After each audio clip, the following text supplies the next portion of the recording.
siya, 45. Ngayon ay sinukat nila ako 38. O, di ba? Kailangan mga 2 weeks, ilan dapat? 5 kilos in 1 week. So, kailangan after 1 month is 20 kilos na.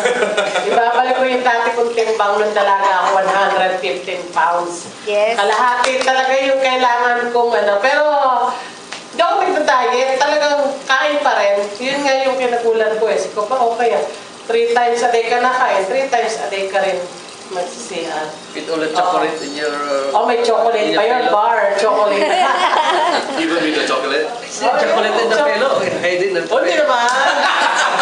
Ay, hindi naman. Pero, basta wala namang ano. Pero ngayon, syempre, gusto kong mabalik sa dati, medyo mag-diet na rin para sa health din naman. Diba? Kaya,